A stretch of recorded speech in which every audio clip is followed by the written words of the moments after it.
एक बार की बात है, उदयपुर गांव में एक ज्ञानचंद नाम का पुजारी रहा करता था।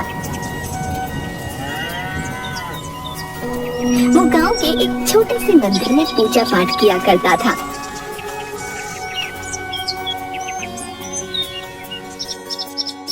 लेकिन ज्ञानचंद एक कपटी और लालची इंसान था।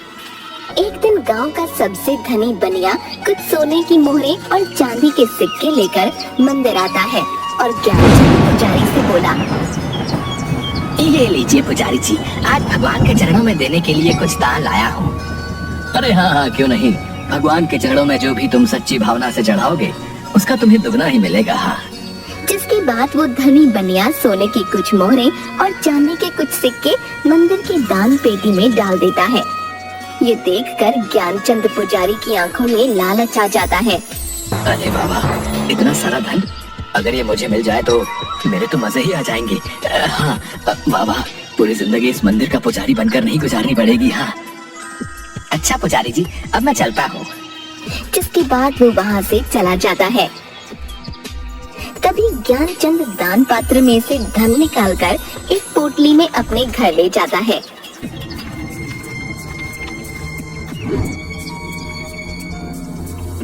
तभी उसकी पत्नी, अरे आज आप इतनी जल्दी मंदिर से आ गए, ये आप क्या लाए हैं जी? अरे अरे भाग्यवान, ये देखो, आज मैं अपने लिए कितना सारा सोना चांदी लेकर आया हूँ।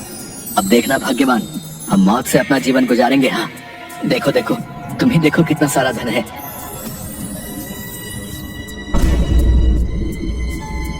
अच्छा, अब हम यहाँ और नहीं रह सकते, हमें यहाँ से जाना होगा।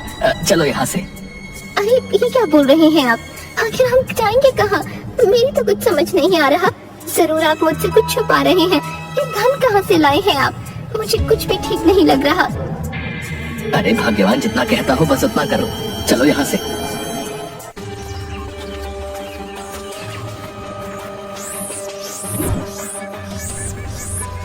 थोड़ी दूर चलने पर वो एक जंगल में पहुंचे, जहाँ उसे एक घास से बनी झोपड़ी दिखाई दी। अरे देखो भाग्यवान, वो सामने झोपड़ी है। चलो चलो, आज रात हम उस झोपड़ी में काट लेंगे, सुबह होते ही यहाँ से निकल जाएंगे। ठीक है जी, जैसा आप ठीक समझें। तभी दोनों उस झोपड़ी के अंदर जाते हैं। झोपड़ी में एक तरफ आग जल रही होती है और एक जगह कुछ जानवर की हड्डियां पड़ी होती हैं, जिसे देखकर ज्ञानचंद की पत्नी थोड़ी डर जाती है। देखिए जी, मुझे ये झोपड़ी सही नहीं लग रही।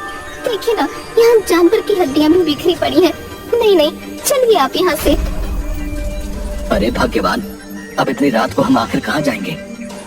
भाग्यवान, कहीं ऐसा ना हो कोई हमसे हमारा ये धन छीन ले। नहीं नहीं, मैं ऐसे नहीं होने दे सकता।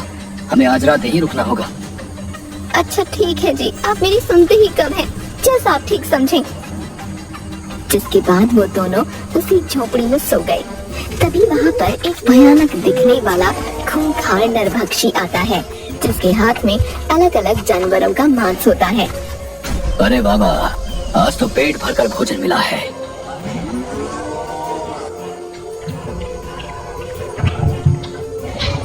हाँ, आनंद आ गया।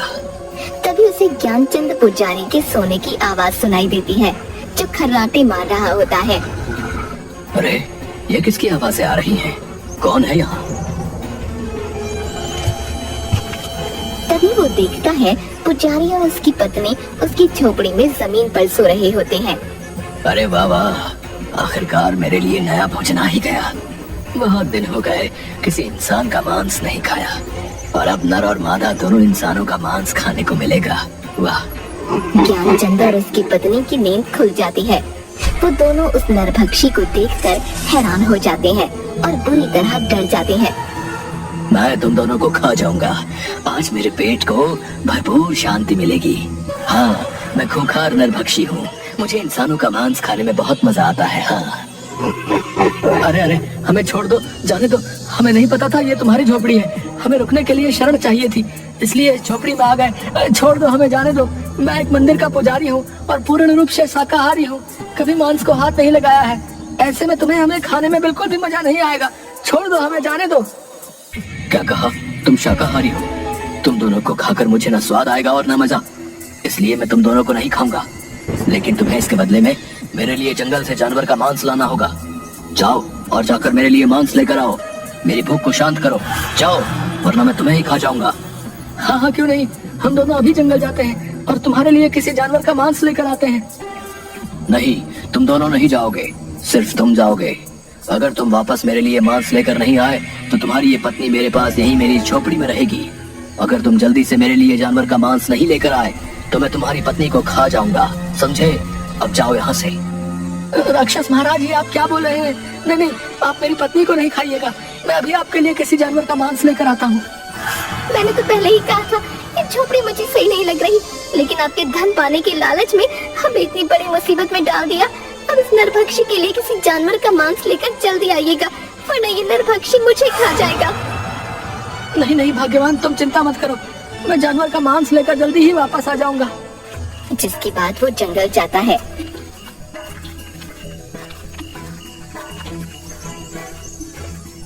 जंगल में थोड़ी दूर चलने पर वो देखता है एक भालू का छोटा बच्चा मरा हुआ पड़ा है, जिसे कुछ चील कौवे नोच रहे थे। अरे अरे, ये भालू का बच्चा तो मरा पड़ा है, मैं ऐसे ही उस नरभक्षी के पास ले जाता हूँ।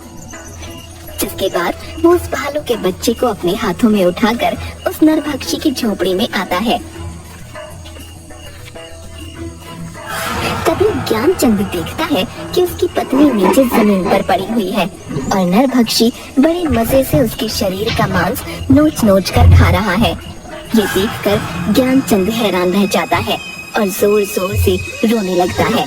हाय हाय कपटी नरभक्षी, ये तूने क्या किया? तू मेरी पत्नी को ही खा गया। अरे मैं तो तेरे लिए जानवर का मांस लेकर आया हूँ, लेकिन तुझे जरा भी सब्र नहीं हुआ, मेरी पत्नी को ही मार डाला। तुम्हें आने में इतनी देर कैसे हो गई? मुझसे अपनी भूख सहन नहीं हुई, इसलिए मैंने तुम्हारी पत्नी को ही खा लिया। ये मैंने क्या कर दिया? मुझे माफ कर देना भाग्यवान, मैं तुम्हारे प्राण नहीं बचा पाया, माफ कर देना।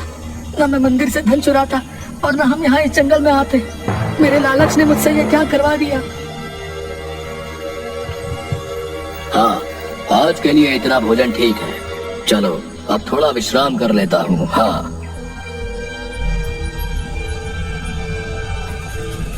जिसके बाद वो अपनी झोपड़ी में सो जाता है। तभी ज्ञानचंद रोते हुए अपनी पत्नी की हड्डियों को उठाता है और जंगल की ओर चल देता है। वो अपनी पत्नी की हड्डियों को लेकर जंगल में जाता है और एक विशाल पेड़ के नीचे बैठ जाता है और रोने लगता है। मुझे माफ कर देना भाग्यवान, मेरे लालच ने तुम्हारी ये दशा कर दी है, मुझे बहुत पछतावा है, भगवान मुझे माफ कर देना। तभी उसे रोते देख पेड़ पर से एक गिद्ध की आवाज आती है। क्या हुआ है तुम्हें? तुम क्यों रो रहे हो? ये मेरे सोने का वक्त है, लेकिन तुम मेरी नींद में बाधा डाल रहे हो। ज्ञानचंद उसे देखकर थोड़ा डर जाता है। उस खूंखार नरभक्षी ने मेरी पत्नी को मार डाला, अब मैं क्या करूंगा? मेरी प्रिय पत्नी मुझे छोड़कर चली गई है, अब भला मैं जीवित रहकर क्या करूंगा? अब मैं भी मर जाना चाहता हूँ, मैं खुद ही उस खूंखार नरभक्षी को अपने आप को समर्पित कर दूंगा, अब मैं जीना नहीं चाहता। उस खूंखार नरभक्षी ने तुम्हारी पत्नी को भी मार डाला है। इस खूंखार नरभक्षी का आतंक तो इस जंगल में बढ़ता ही जा रहा है, जिसकी वजह से अब इस जंगल के जानवर पूरी तरह से खत्म होने को हैं। वो एक खूंखार नरभक्षी है, लेकिन मैं इसमें तुम्हारी सहायता कर सकता हूँ। तुम्हारी पत्नी फिर से जीवित हो जाएगी। ज्ञानचंद ये सुनकर थोड़ा खुश हो जाता है। क्या सच में? तुम सच बोल रहे हो? क्या मेरी पत्नी फिर से जीवित हो सकती है? तुम कौन हो? आखिर मेरी पत्नी कैसे जीवित हो सकती है, बताओ मुझे। मेरा नाम गरुड़राज है, मेरे पास दैविक शक्तियाँ हैं, इसलिए वो खूंखार नरभक्षी मुझे कुछ नहीं कर सकता। तुम्हारी पत्नी का जीवित होने का सिर्फ एक ही रास्ता है, जिस पर चलकर ही तुम अपनी पत्नी को जीवित कर पाओगे, लेकिन वो रास्ता बहुत कठिन होगा। गरुड़राज, आखिर क्या है वो कठिन रास्ता? मुझे बताओ, मैं अपनी पत्नी को फिर से जीवित करने के लिए किसी भी कठिन रास्ते पर जाऊंगा। इस जंगल के उस पार एक गुफा है, जिसमें एक बहुत ही महान तपस्वी देवराज रहा करते हैं। तुम्हें उनसे मिलना होगा, वही तुम्हारी पत्नी को फिर से जीवित करने की राह दिखाएगा। लेकिन देवराज तपस्वी किसी भी इंसान को अपनी गुफा में इतनी आसानी से आने नहीं देता। तुम्हें उससे मिलने के लिए कई चुनौतियों का सामना करना पड़ेगा। गरुड़राज, मैं जरूर उस गुफा में उस महान तपस्वी के पास जाऊंगा, चाहे फिर मुझे कितनी ही मुश्किलों का सामना क्यों ना करना पड़े। तभी गरुड़राज उसे अपना एक पंख देता है।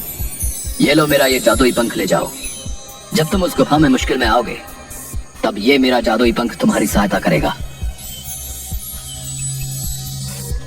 ज्ञानचंद वो पंख लेकर जंगल के पार वाली गुफा में जाता है।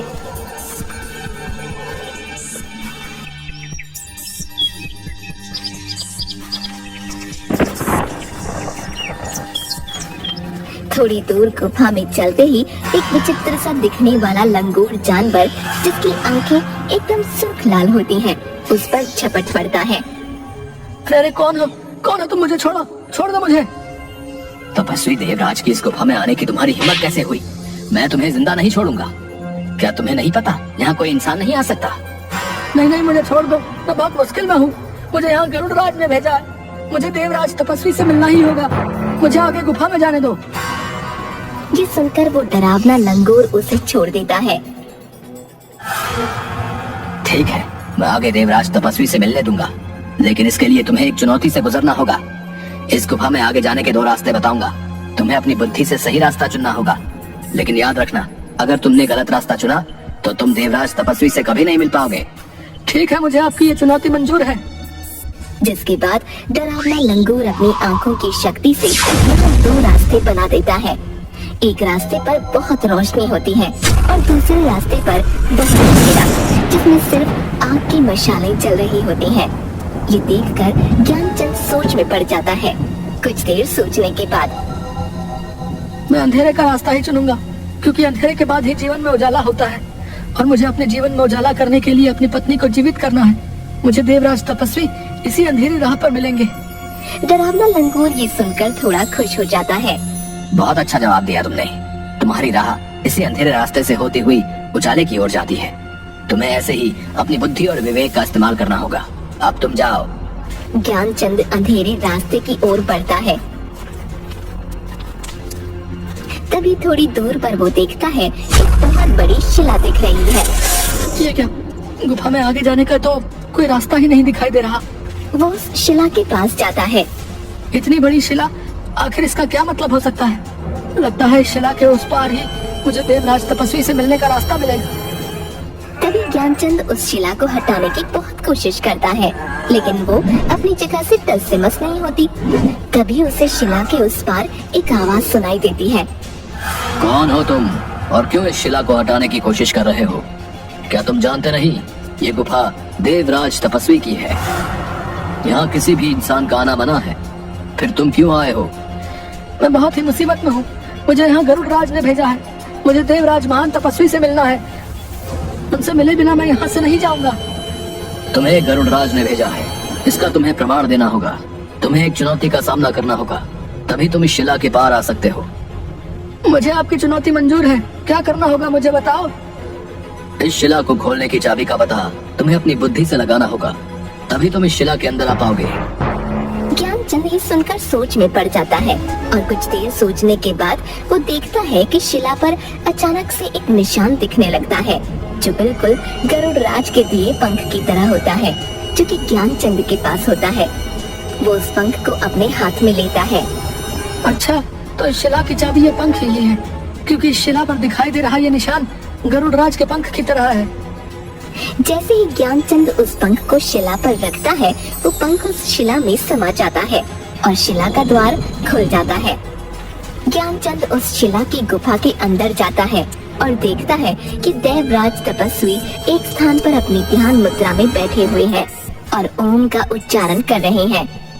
ओम ओम ओम ओम।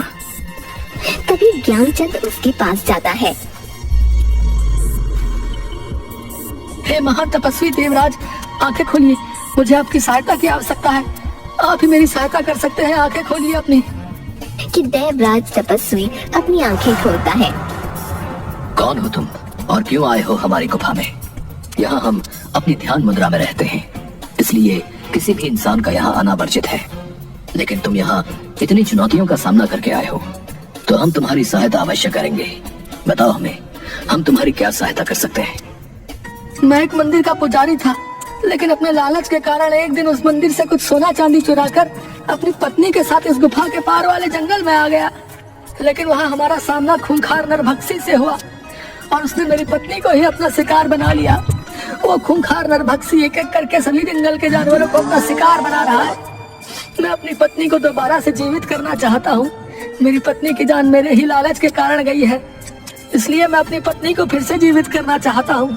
अब आप ही मेरी सहायता कीजिए देवराज। दुष्ट व्यक्ति, तुमने अपने लालच के कारण अपनी पत्नी को गवा दिया है। मैं तुम्हारी सहायता नहीं करूंगा, जाओ यहाँ से। ज्ञानचंद ये सुनकर तपस्वी के पैरों में गिर पड़ता है।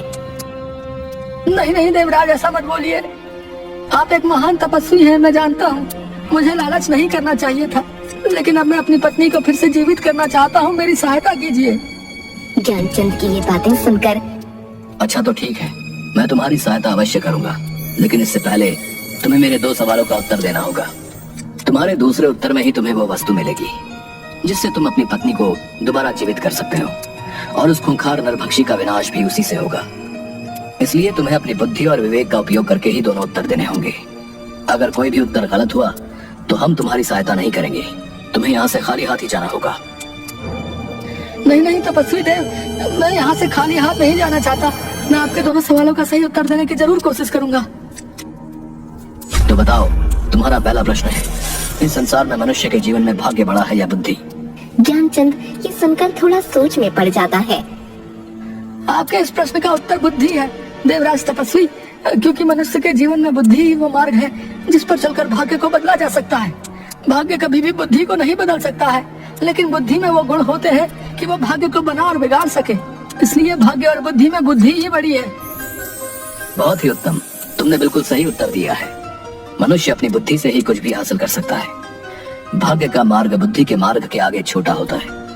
अब तुम्हें अपने दूसरे प्रश्न का उत्तर देना होगा। ये प्रश्न तुम्हारे लिए बहुत महत्वपूर्ण है और कठिन भी। अगर तुमने इसका सही उत्तर नहीं दिया तो तुम्हें यहाँ से खाली हाथ ही लौटना होगा।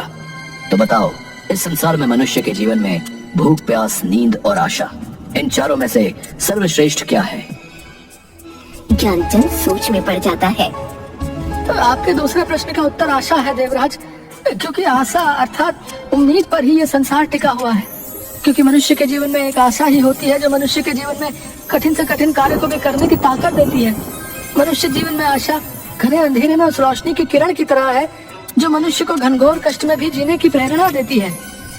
वाह, बहुत ही उत्तम उत्तर। तुम्हारा ये उत्तर भी बिल्कुल सही है। मैं तुमसे बहुत खुश हुआ। तुम्हारी बुद्धि ने मुझे प्रभावित किया, इसलिए मैं तुम्हारी सहायता अवश्य करूंगा। तभी तपस्वी उसे एक जल से भरा अपना लोटा देते हैं। ये लो, ये अमृत ही तुम्हारी सहायता करेगा। इसे उस नरभक्षी की आंखों में डाल देना और इसकी कुछ बूंदें अपनी पत्नी की हड्डियों पर डाल देना, जिससे तुम्हारी पत्नी जीवित हो जाएगी। ज्ञानचंद वो अमृत अपने हाथों में ले लेता है। आपका बहुत बहुत धन्यवाद तपस्वी देवराज। अब मैं इस अमृत से अपनी पत्नी को दोबारा जीवित कर पाऊंगा और उस नरभक्षी का अंत भी। जाओ, तुम्हारा कल्याण होगा।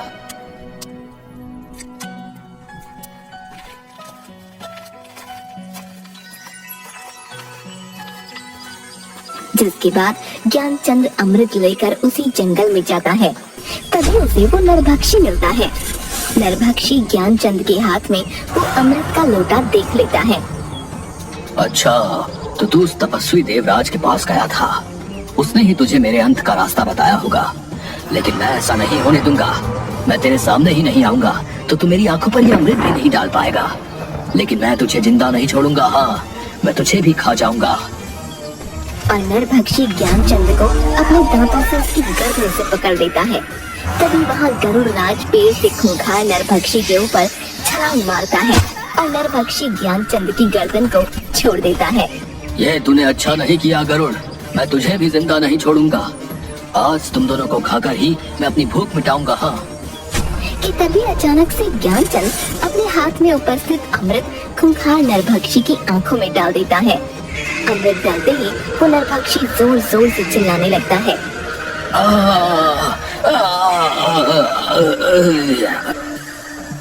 और देखते ही देखते जलकर भस्म हो जाता है। जिसके बाद ज्ञानचंद और गरुड़ की आंखों में थोड़ी खुशी दिखाई देती है। नरभक्षी का तुमने अंत कर दिया है। वाकई तुम बहुत बहादुर निकले। अब जाओ और अपनी पत्नी की हड्डियों पर इस अमृत की बूंदें डाल दो। जिसके बाद ज्ञानचंद अपनी पत्नी की हड्डियों पर उस अमृत को डाल देता है। जिसके बाद उसकी पत्नी दोबारा जीवित हो जाती है, जिसे देखकर ज्ञानचंद खुश हो जाता है। आखिर तुम फिर से जीवित हो ही गई भाग्यवान। तुम मेरे पास दोबारा लौट आई हो, मेरे लिए इससे बढ़कर और कुछ भी नहीं। लेकिन ये सब कैसे हुआ जी? मुझे तो उस खूंखार नरभक्षी ने मार डाला था, फिर ये सब कैसे हुआ? जिसके बाद ज्ञानचंद अपनी पत्नी को सारी बात बताता है। आप तो सच में एक बहादुर इंसान निकले जी। आपने लालच में जो पाप किया था उसकी सजा आपको इस रूप में मिली जी। आपके लालच ने मुझे सदैव के लिए आपसे दूर कर दिया था, लेकिन आपके पश्चाताप पर मुझे दोबारा जीवित करने की इच्छा ने मुझे फिर से आपके पास वापस ला दिया है। अब आप कभी भी लालच की झांसे में मत आइएगा। हाँ नहीं भाग्यवान, मुझे समझ आ गया है, मनुष्य को लालच सिर्फ विनाश की ओर ही ले जाता है। दो खुश रहो, आज तुम्हारी वजह से इस जंगल को इस नरभक्षी से मुक्ति मिली। धन्यवाद। आपका भी बहुत बहुत धन्यवाद गरुड़राज, आपकी सहायता के बिना ये संभव नहीं था।